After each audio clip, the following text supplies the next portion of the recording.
The surface theme so far is the brand new album by Seether. I've been looking forward to this for a little bit. I've listened to Judas Mind and Illusion, the two singles, and I must say that Seether has been one of my gateway bands into the more rock metal sound. I've enjoyed the mainstream radio rock direction the band's taken, but I definitely miss the earlier days when we had records like Disclaimer 2 and Karma and Effect. Karma and Effect, in my opinion, is still the strongest record.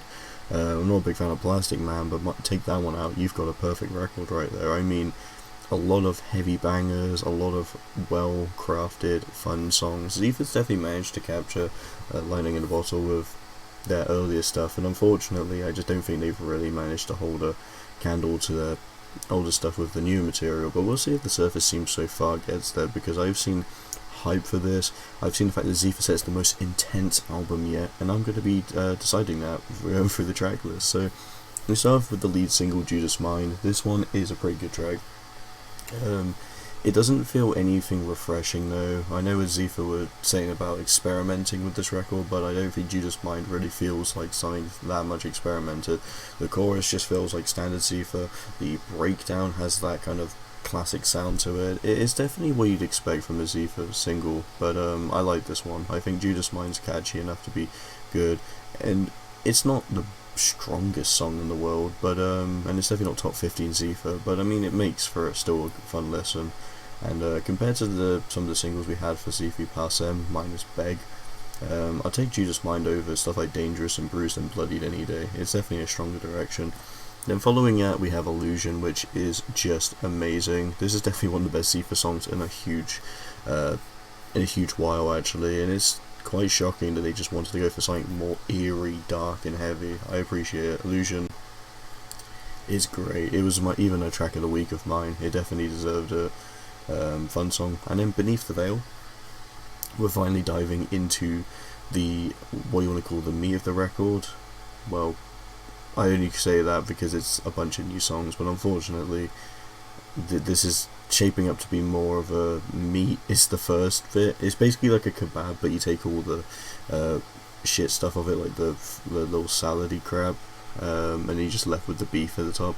That's kind of how I'm going to view this next bit. But Beneath the Veil, this one's fine. I found it quite underwhelming, to be honest. It's not very interesting. It doesn't really have much that feels unique. It just kind of feels like something I could see on Seether Passem, which I'm going to be honest, I liked the album at first, but having an EP, the Wasteland EP, the Purgatory Wasteland EP, released with 3 new songs, kind of wasn't the best move, as I kind of found that it was a bit too repetitive and it got a bit samey and stale. Then he released a deluxe version which has 5 more songs, which makes it even more jarring considering it's the same sound.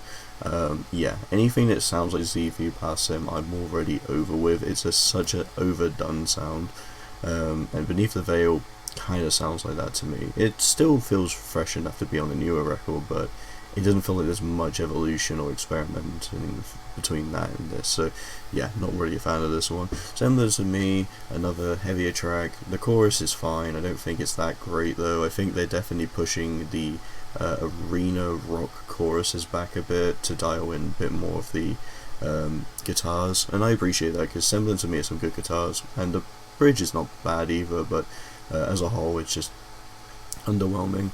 Walls Come Down, one of the more casual tracks of the record. I like this one. I think the chorus is quite nice actually. The bridge is interesting. I do think it has a bit more depth to it, and it doesn't need to have the uncleans to make it somewhat interesting. It's just a standard all around decent to good song that I think, you know, I can listen to this one again. Try to Heal was a track that I did enjoy going into it. I think the chorus is interesting, but I just kind of got a bit annoyed with the song. Well, not so annoyed, just kind of, I felt a bit disappointing as it goes into it. The bridge is interesting. I think it's got some nice unclean moments, but again, I think we're kind of getting the same bridge idea where the uncleans are safe for the bridge, so you just have all the screaming on the bridge. It's just a bit boring, to be honest. It's going to be a repeated cycle, and unfortunately that's almost roughly the record. But Try to Heal, the trap beat is weird, so I don't know why they have this little trap drum beat that you only hear like very faintly. I don't know why it's there, it just feels so odd. The chorus is fine, the bridge is okay, but Try to Heal, yeah, I found this one kind of disappointing, especially with the heaviness of the opening riff. It doesn't quite land as well. Paint the World, one of my favourites. I think Paint the World has a really good chorus. I like this one a lot. I think the Uncleans as well was a nice surprise to it, but it's just so uplifting, and it just actually has a pretty strong chorus backbone. Bridge is great. All around a song I've been kind of hoping for this record, and it definitely gave me more hope going to the second half. Paint the World, thank you, because I've been kind of finding Beneath the Veil semblance of me and Try to Heal quite jarringly boring. Same Mistakes, unfortunately, is just one of the most mediocre songs Seether's put out. I just think this one has next to nothing to offer that we haven't heard already. It really kind of pushes that sound CV Passem has, especially with the slower songs. You got stuff like Written in Stone, which has more depth to it, but if you're going for the bass record, it just kind of feels like you're the track Failure with less energy, or something like just take a slow song, Drift Away. Apart from Drift Away has a bit more of a climax and a better song structure. Same Mistakes, just didn't care for this one. Lost All Control, they've been hyping this one as more of one of the bigger promotion, like a single release with the lyric video that none of the other songs got, and Spotify recommended me this one as I woke up. It's okay. It just feels again standard, and it feels like ZV Passem. I just don't really have much to say about it. It's just one of those songs I think can get overhyped for no reason when it comes to this record. Dead on the Vine. I've seen a lot of people like this track and saying it's got a really good chorus. I've been trying to find what that is. The chorus again just feels underwhelming. It just doesn't really have much grit or substance to it, or much emotion. I just feel there's like some emotion here and there on the record, but Dead on the Vine, it doesn't do it for me. And the ending is interesting enough to kind of put the Unclean there, but I just didn't really find it great.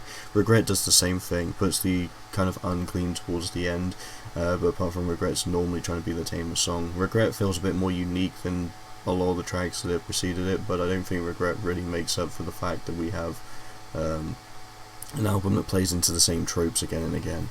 And that's all the tracks going for it. It's really disappointing in comparison to the earlier stuff, and even CV Passem, which I will be honest, I thought that record was kind of not the best. I definitely liked it at first, but kind of grew off it. But I think there's a lot more uniqueness to it. At least that record, while it's pushing for a lot more melodic elements, it does sparsely use aggression in a good way, and then it pushes for that more emotional power. This one just feels limited on it. It does not feel like the most intense record at all. It feels like the most safest record the band could put out, next to Holding On to Strings, which was very much made for radio. But I will be honest, Holding On to Strings is quite controversial for being quite different, barely heavy in comparison. So I will say this is actually more safe. This is a safer record because it plays with the simple structures we've heard from Seether already. It doesn't really push the envelope for anything original. It kind of feels like an album of stuff we've heard before, and it just doesn't really work as a interesting listen. It's not bad enough to be a bad album, but I hardly say it's that good, to be honest. I mean, the worst it gets is just average or below average Seether. I don't hate anything, but I don't see myself really going through this album again, only for certain tracks. It's definitely one of the weakest records from the band. Quite disappointing, to be honest.